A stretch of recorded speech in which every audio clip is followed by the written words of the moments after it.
भोजेन्द्र बस्नेतसँगै मदन पौड्यालको नमस्कार। नेपाल दर्पण उज्यालो radio network काठमाडौँमा 90 मेगाहर्जसँगै देशभरिका विभिन्न एफएम स्टेशनहरूबाट तथा मोबाइल एप्लिकेशन र अनलाइनबाट संसारभर एकसाथ प्रसारण भइरहेको छ।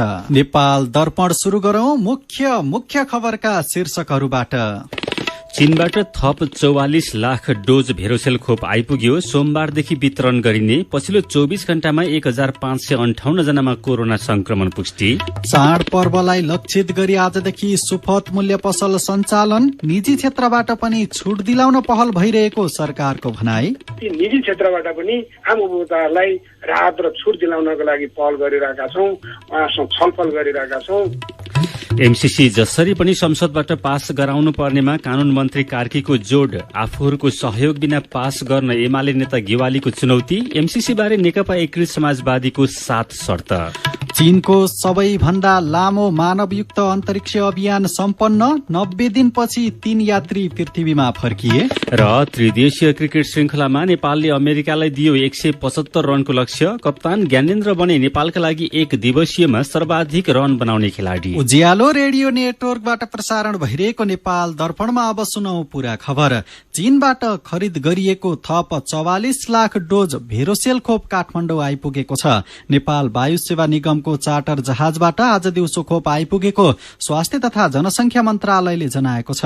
सरकारले चीनसँग पछिल्लो पटक 60 लाख डोज भेरोसेल खोप खरिद गरेको थियो, जसमध्ये 16 लाख डोज खोप भदौ 4 र 5 गते नै आइसकेको छ। खोप ल्याउन निगमको वाइड बडी जहाज गैराती चीन गएको थियो। एकै खेपमा यति धेरै खोप ल्याएको यो पहिलो पटक हो। यसअघि एक भाइलमा 2 डोज मात्र हुन्थ्यो, अहिले एक भाइलमा 5 डोज खोप हुन्छ। आज आइपुगेको खोप आउँदो सोमबारदेखि वितरण गरिने स्वास्थ्य मन्त्रालयका प्रवक्ता डाक्टर कृष्ण पौडेलले जानकारी दिनुभयो। 2 मात्रा लगाउनु पर्ने भेरोसेल खोप 22 लाख जनालाई दिन पुग्छ। यो खोप 18 वर्षदेखि 50 वर्ष उमेर समूहका नागरिकलाई लगाउने तयारी छ। त्यस्तै हिमाली जिल्लामा भने 18 वर्षमाथिका सबै नागरिकलाई खोप लगाइनेछ। नेपालमा अहिलेसम्म 60 लाख 83,124 जनाले कोरोना विरुद्धको खोपको पहिलो मात्रा र 55 लाख 7,380 जनाले पूर्ण मात्रा खोप लगाइसकेको स्वास्थ्य मन्त्रालयको तथ्याङ्क छ। यसैबीच पछिल्लो 24 घण्टामा 1558 जनामा कोरोना संक्रमण पुष्टि भएको छ। पीसीआर र एन्टिजेन गरी 12,385 जनाको नमूना परीक्षण गरेकोमा 1558 जनामा संक्रमण पुष्टि भएको स्वास्थ्य तथा जनसंख्या मन्त्रालयले जनाएको छ। यो कुल परीक्षणको 12.57% हो। आज थपिएका सहित नेपालमा कोरोना संक्रमण पुष्टि हुनेको संख्या 8,71,734 पुगेको छ। यस्तै पछिल्लो 24 घण्टामा 1,351 जना निको भएसँगै कोरोना संक्रमण मुक्त हुनेको संख्या 7,46,566 जना पुगेको छ। थप 10 जनाले कोरोना संक्रमणका कारण ज्यान गुमाएका छन्। यो सहित कोरोना संक्रमणका कारण ज्यान गुमाउनेको संख्या 11,012 पुगेको छ। अहिले नेपालमा 25,497 जना सक्रिय संक्रमित रहेकामा 386 जनाको आईसीयू र 117 जनाको भेन्टिलेटरमा उपचार भइरहेको छ। चाडपर्वलाई लक्षित गर्दै आजदेखि सुपथ मूल्य पसल सञ्चालन भएका छन्। काठमाडौँ उपत्यकामा 6 सहित देशका 32 ठाउँमा सुपथ मूल्य पसल सञ्चालनमा आएको हो। कालीमाटीमा 2, कोटेश्वर, सर्तुङ्गल, जाउलाखेल, भक्तपुरका बिक्री कक्षसँगै दैनिक 3 वटा मोबाइल भ्यानबाट घुम्ती सेवा उपलब्ध हुने साल ट्रेडिङ कर्पोरेशनले जनाएको छ। काठमाडौँ उपत्यका बाहिर बनेपा, विराटनगर, बिर्तामोड, हेटौँडा, नारायणगढ़, भैरहवा, बुटवल, नेपालगञ्ज, पोखरा, दाङ, सुर्खेत, धनगढ़ी, महेन्द्रनगर, डडेलधुरा लगायतका ठाउँबाट खाद्य वस्तु बिक्री वितरण हुनेछ। खाद्य व्यापार कम्पनीले दाल, चामल, पिठो, चिउरा, तेल, नुन, फापर, सिमी, खसीबोका तथा साल ट्रेडिङले नुन र चिनी लगायतका खाद्य वस्तु र दुग्ध विकास संस्थानले घिउ र पनिरमा छुट दिएको छ। खाद्य व्यापार कम्पनीले फापर, सिमी, भटमासको तेल, चामल र खसीबोकामा प्रति किलो 10 रुपैयाँ तथा पिठो, चिउरा, तोरीको तेल, सनफ्लावरको तेल, दालमा प्रति किलो 5 रुपैयाँ छुट दिएको छ। दुग्ध विकास संस्थानले घिउमा प्रति किलो 50 रुपैयाँ र पनिरमा प्रति किलो 20 रुपैयाँ छुट दिएको छ। साल ट्रेडिङले चिनीमा 5 रुपैयाँ र नुनमा 2 रुपैयाँ छुट दिएको छ। साल ट्रेडिङका अनुसार चिनी प्रति व्यक्ति 2 किलो र नुन 6 किलोसम्म किन्न पाइनेछ। उपभोक्ताले सुपथ पसलमा नुन प्रति किलो 18, चिनी प्रति किलो 79 रुपैयाँमा पाउनेछन्। सुपथ पसल बिहान 10 बजेदेखि बेलुका 5 बजे बजेसम्म खुल्नेछन्। आजदेखि सञ्चालन गरिएको पसल आउँदो कार्तिक 24 गतेसम्म रहने कम्पनीले जनाएको छ। सरकारले यो वर्ष चाडपर्वमा उपभोक्तालाई सहुलियत दिनका लागि 3 करोड 25 लाख रुपैयाँ बजेट छुट्याएको छ। दशैं तिहार र छठलाई लक्षित गरेर उपभोक्तालाई सहुलियत दिन उद्योग वाणिज्य तथा आपूर्ति मन्त्रालयले खाद्य कम्पनीका लागि 1 करोड 75 लाख र कर्पोरेसनका लागि 1.5 करोड रुपैयाँ रकम छुट्याएको छ। सरकारले चाडपर्वको अवसरमा हरेक वर्ष दशैं तिहार र छठ पर्वका बेला सुपथ मूल्य पसल सञ्चालन गर्दै आएको छ। चाडपर्वका बेला बजारमा अस्वाभाविक मूल्य वृद्धि हुने भएकोले नियन्त्रणका लागि सुपथ मूल्य पसल सञ्चालन गरेको सरकारले जनाएको छ। साथै जानुका दुवाडीले वाणिज्य आपूर्ति तथा उपभोक्ता हित संरक्षण विभागका प्रवक्ता शिवराज सिंहलाई आम उपभोक्ताको गुनासोकै बीच सहुलियत दरको पसल सञ्चालनबाट कतिको राहत पुग्ला भनेर सोध्नु भएको छ। नेपालले संवैधानिक रूपमै खुला उदार र बजारमुखी अर्थव्यवस्था अवलम्बन गरेको अवस्थामा बजारलाई अशास्त्रीय नियमले गाइड गर्ने हुनाले सर्वसाधारण उपभोक्ताहरूलाई केही राज्यको संरक्षण आवश्यक भएको हुनाले सरकार मार्फतका सार्वजनिक संस्थानहरू मार्फत बजारलाई इन्टरभेन्सन गर्ने, बजारलाई हस्तक्षेप गर्ने नीति अनुसार चाहिँ यी पसलहरू सञ्चालन भएका हुन्। हामीलाई लाग्छ यस्ता छुट र सहुलियतपूर्ण पसलहरू राज्यद्वारा सञ्चालित पसलहरूबाट आम उपभोक्ताहरूले चाहिँ राम्रै राहत महसुस गर्नुहुन्छ। तर यो पर्याप्त भएन। उपभोक्ताले टाढा टाढा गाडी भाडा तिरेर अब 2 रुपियाँ 5 रुपियाँ छुटको लागि टाढा जानु पर्यो भन्ने गुनासो पनि गरेका छन्। यसले गर्दाखेरि सबैलाई त समेट्न सकेन नि, होइन र? हरेक कुराका सीमा र बाध्यताहरू हुन्छन्। नेपाल सरकारका पनि आफ्नै सीमा साधन स्रोतगत जनशक्तिगत यावत चाहिँ सीमा र बाध्यताहरू छन्। आफ्ना मौजुदा क्षमतालाई पुनः प्रयोग गरेर बढी जनघनत्व भएका शहरी क्षेत्रहरूमा एक भन्दा बढी काठमाडौँ उपत्यकाभित्रै झन्डै 43वटा स्थानहरू र देश बाहिर उपत्यका बाहिर विभिन्न आउटलेटहरू खाद्य व्यवस्था तथा व्यापार कम्पनी, दुग्ध विकास संस्थान र सल्ट ट्रेडिङ कर्पोरेसन मार्फत भएको हुनाले उपत्यका मात्रै होइन देशैभरिका आउटलेटहरूबाट त्यो यस किसिमका छुट र सहुलियतको वस्तुहरू बिक्री वितरण भइरहेको हुनाले त्यसबाट लाभान्वित हुन र त्यसबाट फाइदा लिन आम उपभोक्ताहरूलाई अनुरोध गर्छु। सरकारले आफ्नो क्षमता अनुसार चाहिँ यस किसिमको सञ्चालन गरेको अर्को पटकदेखि माग र आवश्यकता अनुसार यो सञ्चालन गर्नुपर्ने हुन्छ। गएको वर्षहरूमा पनि यो राहत र छुटका पसलहरू सञ्चालन हुने गरेका थिए। यो वर्षको यस्ता सुपथ मूल्य पसल र पहिला सञ्चालन गरिने सुपथ मूल्य पसलमा कस्तो खालको अन्तर छ? यसपटक त्यस्तो विशेष भन्दा पनि सबैलाई समयले र अभ्यासहरूले लेसन लर्न गर्ने अवसर प्राप्त गरेका हुन्छौँ।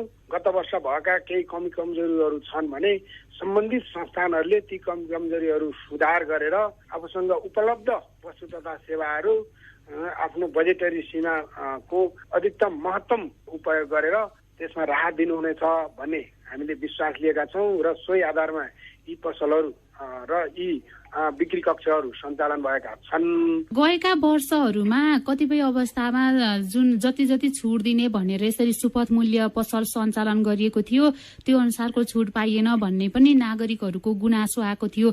यो पालि त्यो नहोस् भन्नको लागि यहाँहरूले बजार अनुगमनलाई कसरी प्रभावकारी बनाउनुहुन्छ? अघि मैले यतिन्जेलसम्म हामीले नेपाल सरकारद्वारा आफू मातहतका सार्वजनिक संस्थानहरूबाट सहुलियत र छुटका आउटलेटहरू सञ्चालन गर्ने, बिक्री कक्षहरू सञ्चालन गर्ने कुरा गरौँ भने हामीले वाणिज्य आपूर्ति तथा उपभोक्ता संरक्षण विभागले किन भन्दा अहिले हामी एउटा सहभागितामूलक समन्वयात्मक र राज्य सञ्चालनमा बहुपात्र प्रणालीको अभ्यास गरिरहेको सन्दर्भमा र मुलुकको अर्थतन्त्रमा निजी क्षेत्रको महत्त्वपूर्ण भूमिका रहेको सन्दर्भमा हामी निजी क्षेत्रका चाहिँ छाता संगठनहरूसँग छलफल गर्ने, ठूला व्यवसायीहरूसँग पनि छलफल गरेर ती निजी क्षेत्रबाट पनि आम उपभोक्ताहरूलाई राहत र छुट दिलाउनको लागि पहल गरिरहेका छौँ, उहाँसँग छलफल गरिरहेका छौँ।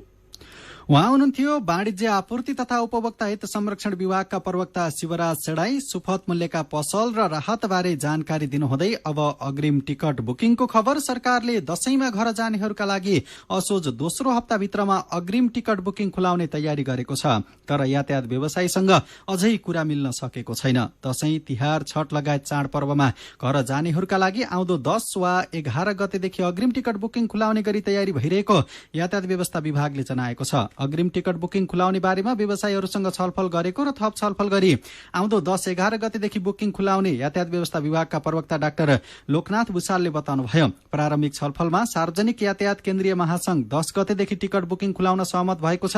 आफूहरूसँग झण्डै 100 वटा कम्पनी आबद्ध रहेका र अग्रिम टिकट बुकिङ खुल्ला गर्न सहमत भएको महासंघका अध्यक्ष डोलनाथ खनालले बताउनुभयो। नेपाल यातायात व्यवसाय राष्ट्रिय महासंघले भने सहमति जनाएको छैन।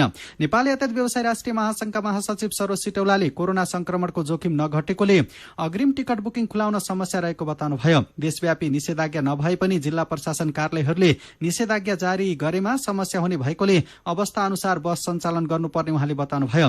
प्रदेशभित्र चल्ने गाडीको भाडा समायोजन नभएकोले पनि अग्रिम टिकट बुकिङमा समस्या रहेको उहाँको भनाइ छ।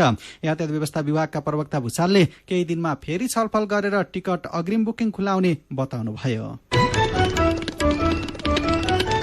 सीधा कुरा प्रश्न विचार यो हो उज्यालो रेडियो नेटवर्क काठमाडौँमा 90 मेगाहर्ज, नेपाल दर्पणमा खबरको सिलसिला बाँकी नै छ, सुन्दै गर्नुहोला। तपाईँ अहिले रेडियो, मोबाइल एप्लिकेशन र अनलाइनबाट प्रसारण भइरहेको उज्यालो रेडियो नेटवर्कको नेपाल दर्पण सुन्दै हुनुहुन्छ। यतिन्जेल हामीले चीनबाट थप 44 लाख डोज भेरोसेल खोप आइपुग्यो। सोमबारदेखि वितरण गरिने पछिल्लो 24 घण्टामा 1558 जनामा कोरोना संक्रमण पुष्टि। चाड पर्वलाई लक्षित गरी आजदेखि सुपथ मूल्य पसल सञ्चालन। निजी क्षेत्रबाट पनि छुट दिलाउन पहल भइरहेको सरकारको भनाई। दशैंमा घर जानेहरूका लागि असोज दोस्रो हप्ताभित्रमा अग्रिम टिकट बुकिङ खुलाउने तयारी लगायतका खबर प्रस्तुत गर्यौं। नेपाल दर्पणमा अब बाँकी खबर। कानून, न्याय तथा संसदीय मामिला मन्त्री ज्ञानेन्द्र बहादुर कार्कीले देशको विकास र समृद्धिका लागि एमसीसी आवश्यक रहेको बताउनु भएको छ। सुनसरीमा भएको कार्यक्रममा मन्त्री कार्कीले दलीय खिचातानीले एमसीसी ओझेलमा पर्ने सम्भावना बढाएको तर जसरी भए पनि संसदबाट पास गराउनु पर्ने बताउनुभयो। उहाँले एमसीसी परियोजना विकास परियोजना भएकोले यसको विषयमा राजनीति गर्न नहुनेमा जोड़ दिनुभयो। एमसीसी संसदबाट पास गराउन सहमतिको खाँचो रहेको उहाँको भनाइ छ। मन्त्री कार्कीले असोज 4 गते बस्ने संसद बैठकले बजेटको विषय अघि बढाउने बताउनुभयो।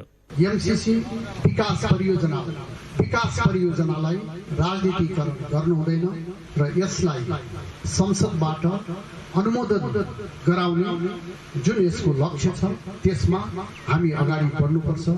यसैबीच नेकपा एमालेका स्थायी कमिटी सदस्य प्रदीप कुमार गेवालीले आफूहरूको सहयोग बिना संसदबाट एमसीसी पास गर्न चुनौती दिनुभएको छ। काठमाडौँमा आयोजित नयाँ सरकारको कूटनीतिक अभिमुखीकरण सम्भाव्य विश्लेषण विषय विचार गोष्ठीमा नेता गेवालीले वर्तमान सरकारसँग बहुमत रहेकोले प्रतिपक्षी दलको सहयोग बिना एमसीसी परियोजना संसदबाट पास गर्न चुनौती दिनुभएको हो। विगतमा एमाले नेतृत्वको सरकारले एमसीसी पास गर्न खोज्दा वर्तमान सत्ता गठबन्धनकै दलहरूले सड़कमा आगो बालेको भन्दै सम्झौता गलत भए किन सम्झौता गरेको भन्दै प्रश्न समेत गर्नुभयो। अघिल्लो सरकारले यसलाई अगाडि बढाउँ भनेकै हो, आगो बाल्नुभयो उहाँहरूले। सम्झौता गर्ने उहाँहरू गाली खाने केपी ओली। यदि त्यो गलत थियो भने सम्झौता किन गर्नुभयो तपाईँहरूले? यदि सही थियो भने त्यसलाई पास हुनबाट रोक्नुभयो किन तपाईँहरूले? अनि आज प्रतिपक्षको सहयोग चाहियो किन तपाईँहरूलाई? 165 सिट तपाईँहरूसँग छँदैछ संसदमा, प्रतिपक्षले अवरोध गरे पनि छेकिने त रहेनछ। नेता गेवालीले एमसीसीलाई आन्तरिक राजनीतिको किचलोको विषय बनाउन नहुने बताउनुभयो। यसले छिमेकी राष्ट्रहरूमा देशको विश्वसनीयतालाई कमजोर गराउने उहाँको तर्क छ। यसैबीच नेकपा एकीकृत समाजवादी पार्टीका अध्यक्ष माधव कुमार नेपालले यथास्थितिमा एमसीसी अघि नबढ्ने बताउनु भएको छ। काठमाडौँको नयाँ बानेश्वरमा आज पार्टीको कार्यालय उद्घाटनपछि अध्यक्ष नेपालले एमसीसीका बारेमा आफूहरूका 7 शर्त रहेको बताउनुभयो। कुनै पनि सेक्युरिटी अम्ब्रेलामा बस्ने शर्त मान्य नहुने, पञ्चशीलको सिद्धान्त अवलम्बन गर्दै संलग्न परराष्ट्र नीतिप्रति प्रतिबद्ध रहने भएकोले यस विपरीत हुन नहुने, छिमेकीप्रति कुनै किसिमको आशंका हुने परिस्थिति स्वीकार्न नसक्ने, परियोजनाको बौद्धिक सम्पत्तिमा नेपालको अधिकार रहने सुनिश्चितता हुनुपर्ने शर्त नेता नेपालले राख्नु भएको छ। यस्तै परियोजनामा नेपाली कामदार, नेपालीले रोजगारी पाउने कुराको सुनिश्चितता हुनुपर्ने र एमसीसी परियोजनाको लेखा परीक्षणमा महालेखा परीक्षकको अधिकार रहने सुनिश्चितता भएपछि मात्र एमसीसी स्वीकार हुने उहाँले बताउनुभयो। अध्यक्ष नेपालले एमसीसीलाई नै गठबन्धनमा फाटो ल्याउने हतियारका रूपमा प्रयोग गर्न खोजिएको दावी गर्दै त्यसमा आफूहरू सतर्क रहेको समेत बताउनु भएको छ। फरक प्रसंगमा अध्यक्ष नेपालले 1 हप्ताभित्रमा सरकारले पूर्णता पाउने दावी गर्नुभयो। यो सरकारले पूर्णता केही दिनभित्र नै प्राप्त गर्नेछ। संसदको बैठक पनि 4 गते बसिरहेको छ। हाम्रो केन्द्रीय कमिटिको बैठक पनि हामीले 5 गते बोलाएका छौं। 5 गतेको त्यो बैठकको निर्णयसँगै सम्भवतः हामी सरकारमा पनि समावेश हुने अपेक्षा गरेका छौं। अध्यक्ष नेपालले कुनै पद पाउनका लागि आफूले छुट्टै पार्टी गठन गरेको नभई देश र नागरिकको हितका लागि गठन गरेको दावी गर्दै उहाँले आफ्नो पार्टीले गफ गरेर नभई काम गरेर देखाउने बताउनुभयो। नेपाल र बंगलादेशले सुनकोशी तेस्रो जलविद्युत आयोजना निर्माण गर्ने प्रस्ताव अनुमोदन गरेसँगै निर्माणको प्रक्रिया अघि बढ़ेको छ। नेपाल र बंगलादेश बीच भएको ऊर्जा सहकारीका लागि गठित सचिव स्तरीय संयुक्त सञ्चालन समिति जेएससी को बैठकमा आयोजना निर्माण गर्ने प्रस्ताव अनुमोदन भएको हो। सुनकोशी तेस्रो 683 मेगावाटको जलविद्युत आयोजना निर्माणका लागि वातावरणीय प्रभाव मूल्याङ्कन EIA र सार्वजनिक सुनवाईको काम बाँकी रहेको छ। आयोजनाका लागि सर्वेक्षण, भौगोलिक अध्ययन तथा आयोजना सेरोफेरोका चट्टान लगायत इन्जिनियरिङको डिजाइनको काम सकिएको, तर EIA र सार्वजनिक सुनवाईको काम बाँकी रहेको विद्युत विकास विभागका इन्जिनियर सुभाष थपलियाले जानकारी दिनुभयो। उहाँका अनुसार यी दुवै काम कोरोना महामारीको जोखिम हटेपछि थालिनेछ। EIA का लागि ऊर्जा जलस्रोत तथा सिंचाई मन्त्रालय र वन तथा वातावरण मन्त्रालयबाट कार्यसूची र क्षेत्र निर्धारण प्रतिवेदन स्वीकृत भइसकेको छ। सुनकोशी नदीमा काभ्रेको तेमाल 9 को सिमाना र रामेछापको खाँडादेवी गाउँपालिका वडा नम्बर 1 लुबुघाटमा आयोजनाको बाँध निर्माणका लागि प्रस्ताव गरिएको छ। बंगलादेश सरकारले आउँदो डिसेम्बरमा निर्माणस्थल काभ्रे र रामेछापको भ्रमण गर्ने सहमति भएको छ। नेपाल चीन सीमा अध्ययन गर्न गृह मन्त्रालयको टोली हुम्लाको लिमी लाप्चा क्षेत्रमा रहेका सीमा स्तम्भको अध्ययन गरी हिल्सा पुगेको छ। सदरमुकाम सिमकोटबाट लाप्चासम्म गाड़ीमा पुगेको टोली 4 दिन पैदल हिँडेर झण्डै 5000 मिटरको उचाइमा रहेको हिल्सा पुगेको प्रमुख जिल्ला अधिकारी गणेश आचार्यले जानकारी दिनुभयो। टोलीले नामखा गाउँपालिका छ लिमी लाप्चामा रहेको 12 नम्बर स्तम्भको अध्ययन गरेको छ। लाप्चापछि टोली हिल्सा पुगेको हो। नामखाको किटखोलामा रहेको 5 नम्बर सीमा स्तम्भको अध्ययन गर्न टोली हिल्सा गएको हो। सरकारले गृह मन्त्रालयका सहसचिव जयनारायण आचार्यको संयोजकत्वमा चीनसँगको सीमा अध्ययन समिति गठन गरेको थियो। हुम्लामा पर्ने नेपाल चीन सीमाका 15 वटै स्तम्भको सकेसम्म अध्ययन गर्ने गरी काम थालिएको टोलीका संयोजक एवं गृह मन्त्रालयका सहसचिव आचार्यले बताउनुभयो। चालू आर्थिक वर्षको पहिलो 2 महिनामा साउन र भदौमा बजेट खर्च र आमदानी दुवै बढ़ेको छ। यस वर्षको साउन र भदौमा 1 खर्ब 84 अर्ब 74 करोड़ 45 लाख रुपियाँ संकलन भएको महालेखा नियन्त्रकको कार्यालयले जनाएको छ। अघिल्लो वर्षको यही अवधिमा 1 खर्ब 5 अर्ब रुपियाँ राजस्व संकलन भएको थियो। यस वर्ष सरकारको खर्च 89 अर्ब 93 करोड़ 58 लाख रुपियाँ भएको छ। गएको वर्ष कोरोना महामारी कायमै रहेकोले राजस्व संकलन र खर्च दुवै प्रभावित भएकोमा यो वर्ष अवस्था सामान्य भएर आर्थिक गतिविधिहरू सञ्चालन भइरहेकोले आर्थिक अवस्था पनि सामान्यतिर जान थालेको छ। यसैबीच रोचुवागढी नाकाबाट 2 महिनामा 59 टन खाद्य सामग्री आयात भएको छ। खाद्यान्न, दलहन र अन्य प्रकारका सामग्रीको आयात बढ़ी भएको हो। आयात बढेसँगै चिनिया खाद्य सामग्रीको नमूना परीक्षण पनि बढ़ेको छ। खाद्य सामग्रीको खाद्य आयात तथा निर्यात गुणस्तर प्रमाणीकरण कार्यालय रसुवाले नमूना परीक्षण गर्ने गरेको छ। चालू आर्थिक वर्ष 2078-79 को साउनमा 31 र भदौमा 28 थान गरी 59 थान खाद्य सामग्रीको नमूना परीक्षण गरिएको कार्यालयले जनाएको छ। नाकाबाट सामग्री आउने क्रम बढेसँगै परीक्षणमा को क्रम पनि बढ़ेको खाद्य अनुसन्धान अधिकृत नवीन देउजाले बताउनुभयो। गएको वर्ष पहिलो महिनामा सामग्री आयात नभएका कारण नमूना परीक्षण गरिएको थिएन। आर्थिक वर्ष 2077-78 मा रोसुवागढी नाका हुँदै 207 टन चिनिया खाद्य सामग्री आयात भएको कार्यालयको तथ्याङ्क छ। सीधा कुरा प्रश्न विचार यो हो उज्यालो रेडियो नेटवर्क काठमाडौँमा 90 मेगाहर्ज, नेपाल दर्पणमा मेरो पनि भन्नु छ सँगै खबरको सिलसिला बाँकी नै छ, सुन्दै गर्नुहोला। विभिन्न रेडियो स्टेशनबाट मेचीदेखि महाकालीसम्म र मोबाइल एप्लिकेशन तथा अनलाइनबाट संसारभरि एकसाथ प्रसारण भइरहेको नेपाल दर्पणमा तपाईंलाई फेरि स्वागत छ। अब बाँकी खबर। नेत्रविक्रम चन्द विप्लव नेतृत्वको नेपाल कम्युनिष्ट पार्टीको केन्द्रीय कमिटी बैठक तनहुँको बन्दीपुरमा शुरू भएको छ। नेकपाको 11औं केन्द्रीय कमिटी बैठक बन्दीपुर गाउँपालिकामा रहेको एक होटलमा शुरू भएको हो। बैठक आउँदो मंगलबारसम्म चल्नेछ। म्याग्दीमा कोरोना महामारीका कारण 5 महिनादेखि बन्द विद्यालय, तातो पानीका कुण्डहरू र धार्मिक क्षेत्र आजदेखि खुलेका छन्। कोभिड-19 संकट व्यवस्थापन केन्द्र DCCMC म्याग्दीको निर्णय अनुसार शैक्षिक संस्था, तातो पानीका कुण्ड र धार्मिक क्षेत्र खुल्ला गरिएको म्याग्दीका प्रमुख जिल्ला अधिकारी गणेश बहादुर अधिकारीले जानकारी दिनुभयो। ढोरपाटन शिकार आरक्षमा शिकारका लागि तयारी पूरा भएको छ। आरक्षमा 5 कम्पनीले दरभाउ पत्र बुझाएसँगै शिकार खेल्न पाइने भएको राष्ट्रिय निकुञ्ज तथा वन्यजन्तु आरक्षी विभागले जनाएको छ। बोलपत्रको प्रक्रिया पूरा गरेपछि कम्पनीले शिकारका लागि अनुमति पत्र पाउने विभागका सूचना अधिकारी हरि भद्र आचार्यले बताउनुभयो। आरक्षमा वर्षेनी असोजदेखि मंसिर र फागुनदेखि वैशाखसम्म गरी 2 याममा नाउर र झारलको शिकार खुल्ला हुन्छ। विभागले दुवै याममा गरी वर्षमा 20 नाउर र 11 झारलको शिकार कोटा निर्धारण गर्ने गर्छ। बैंकिङ कसुर मुद्दाका फरार भक्तपुरको मध्यपुर ठिमी 9 बोर्डे बस्ने हिरालाल श्रेष्ठ ललितपुरबाट पक्राउ परेका छन्। खोटाङको दिक्तेल रूपाकोट मजुवागढी स्थायी घर भएका श्रेष्ठ आफ्नो खातामा पर्याप्त रकम नभएको जानी सेन्चुरी बैंकको चेक काटेको आरोपमा पक्राउ परेका प्रहरीले जनाएको छ। उनलाई बैंकिङ कसुरमा अदालतले 10 दिन कैद र 25 लाख रुपियाँ जरिवाना ठहर गरेको थियो। पक्राउ परेका श्रेष्ठलाई फैसला कार्यान्वयनका लागि जिल्ला अदालत ललितपुर पठाइएको प्रहरी उपरीक्षक श्याम कुमार महतोले जानकारी दिनुभयो। आज विश्वकर्मा पूजा। आजका दिन कल कारखाना तथा औजारलाई सरसफाई गरी पुज्ने गरिन्छ। आज इन्जिन जडान भएका यन्त्र उपकरण र गाडीमा समेत पूजा गर्ने चलन छ। यसैबीच विज्ञान तथा प्रविधिको उन्नत विकास, प्रकोप र महामारीबाट सहज निकास भन्ने नाराका साथ आजदेखि शुरू भएको विज्ञान दिवस यसपालि सप्ताहव्यापी रूपमा मनाइँदैछ। मेरो पनि भन्नु छ। आज राष्ट्रिय विज्ञान दिवस। नेपाललाई विज्ञान र प्रविधिको क्षेत्रमा अगाडि बढ़ाउन के गर्नुपर्छमा तपाईले राख्नुभएका सुझाव र प्रतिक्रियालाई आजको मेरो पनि भन्नु छमा समेटेका छौं। मिलन अर्यालको प्रतिक्रिया छ, नेपालमा विज्ञान तथा प्रविधिको विकास गर्न सरकारी क्याम्पसलाई प्रविधि मैत्री बनाउँदै प्रयोगात्मक पठन पाठनतर्फ विशेष ध्यान दिनुपर्छ।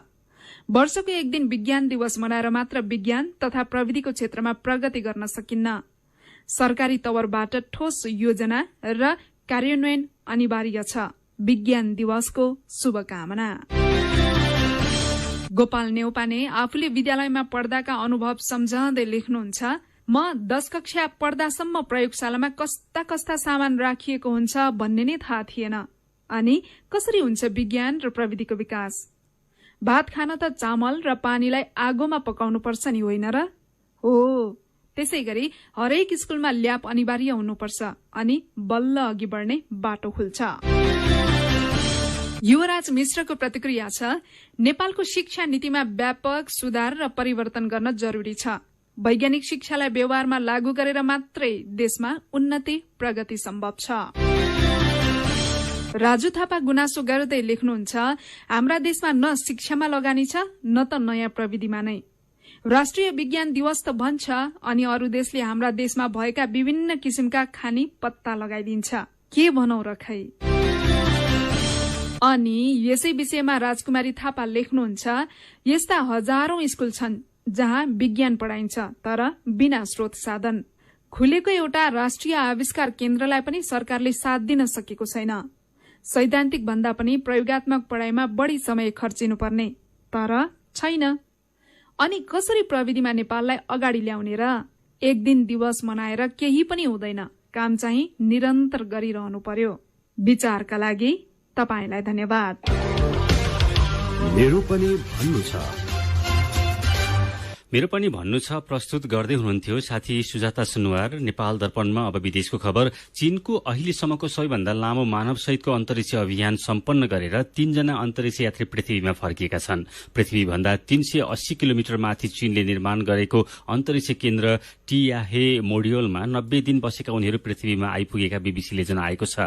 अन्तरिक्ष यात्रीहरू निय खाइसङ, लिउ बोमिङ र टाङ हङवा आज दिउँसो स्थानीय समय अनुसार 1:35 मंगोलिया गोबी मरूभूमिमा अवतरण गरेका हुन्। उनीहरूले गएको जुन 17 तारिखमा त्यही मरूभूमिबाट उडान भरेका थिए। अन्तरिक्ष केन्द्रको बसाइका बेला चीनिया अन्तरिक्ष यात्रीहरूले पृथ्वीमा डेटा पठाउने प्रयोग र घण्टौंसम्म अन्तरिक्षमा हिँड्ने काम गरेका चीनबाट प्रकाशित ग्लोबल टाइम्सले जनाएको छ। केही वर्ष यता चीनले अन्तरिक्ष र खगोलशास्त्रको क्षेत्रमा ठूलो फड्को मारेको छ। सन् 2019मा चीनले चन्द्रमाको पृष्ठभागमा मानव रहित एउटा सानो अन्तरिक्ष यान पठाएको थियो। यही वर्ष चीनले चन्द्रमाबाट चट्टान र माटोका नमुना ल्याएको छ र मंगल ग्रहमा 6 पाङ्ग्रे वाहन उतारेको छ। यी दुवै काम जटिल र चुनौतीपूर्ण मानिन्छन्। अब खेल खबर। आईसीसी विश्वकप क्रिकेट लीग 2 अन्तर्गतको त्रिदेशीय एकदिवसीय क्रिकेट श्रृंखलामा नेपालले अमेरिकालाई 175 रनको लक्ष्य दिएको छ। लक्ष्य पछ्याउँदै अमेरिकाले केही बेर अगाडि जवाफी ब्याटिङ थालेको छ। अमेरिकाले ताजा अवस्थामा 2 ओभर 3 बलमा बिना विकेटको क्षतिमा 19 रन बनाएको छ। उसलाई अब जितका लागि 47 ओभर 3 बलमा 154 रन आवश्यक छ। अल अमिरात क्रिकेट मैदानमा टस हारेर पहिले ब्याटिङ गरेको नेपालले 48 ओभरमा अल आउट हुँदै 174 रन बनाएको हो। नेपालका लागि कप्तान ज्ञानेन्द्र मल्लले अर्धशतक बनाएका छन्। ज्ञानेन्द्र मल्ल 105 बलमा 55 रन बनाएर आउट भए। उनी नेपालका लागि एक दिवसीयमा सर्वाधिक रन बनाउने खेलाडी समेत बनेका छन्। ज्ञानेन्द्रले एक दिवसीयमा 366 रन बनाउँदै पूर्व कप्तान पारस खड्काको नाममा रहेको सर्वाधिक रन बनाउने खेलाडीको कीर्तिमान तोडेका हुन्। पारसले 315 रन बनाएका छन्। आजको खेलमा कुशल भुर्तेरले 36 र राष्ट्रिय टोलीमा आजै डेब्यू गरेका गुलसन झाले 28 रन बनाए। बोलिङतर्फ अमेरिकाका सौरभ नेत्रवालकरले 4 विकेट लिए। त्यस्तै किले फिलिपले 3 विकेट लिए। लिग 2 मा ओमान 12 खेलमा 20 अंक जोडेर शीर्ष स्थानमा छ। अमेरिका 14 खेलमा 12 अंक जोडेर दोस्रो स्थानमा छ। नेपाल 6 खेलमा 6 अंक जोडेर छैठौं स्थानमा छ। 7 टोली रहेको लिग 2 मा एक टोलीले 9 श्रृंखला सहित कुल 36 खेल खेल्नेछन्। लिग 2 मा शीर्ष हुने 3 देशले सन् 2023 को जुलाईमा जिम्बाब्वेमा हुने विश्वकप छनौटमा स्थान बनाउनेछन्। र पाकिस्तान र न्यूजील्याण्ड बीचको एक दिवसीय र टी20 क्रिकेट श्रृंखला रद्द भएको छ। पाकिस्तानसँगको पहिलो एक दिवसीय खेल शुरू हुनु अघि न्यूजील्याण्डले भ्रमण रद्द गरेको हो। न्यूजील्याण्डले सुरक्षाको कारण देखाउँदै पहिलो एक दिवसीयका लागि रावलपिण्डी स्टेडियममा जान अस्वीकार गरेको हो। खेल खबरसँगै उज्यालो रेडियो नेटवर्कबाट प्रसारण भइरहेको नेपाल दर्पणको समय सकिने लागेको छ। बिदा हुनु अघि आजका मुख्य खबरका शीर्षकहरू फेरि एकपटक। चीनबाट थप 44 लाख डोज भेरोसेल खोप आइपुग्यो। सोमबारदेखि वितरण गरिने पछिल्लो 24 घण्टामा 1558 जनामा कोरोना संक्रमण पुष्टि। चाडपर्वलाई लक्षित गरी आजदेखि सुपथ मूल्य पसल सञ्चालन। निजी क्षेत्रबाट पनि छुट दिलाउन पहल भइरहेको सरकारको भनाई। एमसीसी जसरी पनि संसदबाट पास गराउनु पर्ने कानून मन्त्री कार्कीको जोड। आफूहरूको सहयोग बिना पास गर्न एमाले नेता गेवालीको चुनौती। एमसीसी बारे नेकपा एकीकृत समाजवादीको 7 शर्त। चीनको सबैभन्दा लामो मानवयुक्त अन्तरिक्ष अभियान सम्पन्न। 90 दिनपछि 3 यात्री पृथ्वीमा फर्किए। र त्रिदेशीय क्रिकेट श्रृंखलामा नेपालले अमेरिकालाई दियो 175 रनको लक्ष्य। कप्तान ज्ञानेन्द्र बने नेपालका लागि एक दिवसीयमा सर्वाधिक रन बनाउने खेलाडी। आजको नेपाल दर्पण सकिएको छ। प्रविधिमा साथ दिने साथी संघर्ष विष्टसँगै हामी भोजेन्द्र बस्नेत र मदन पौड्याल पनि बिदा हुन्छौं। कोरोनाको जोखिम कायमै रहेकाले सुत्नु अघि पनि साबुन पानीले मिच्ची 20 सेकेन्डसम्म हात धुन नबिर्सिनुहोला। नमस्कार।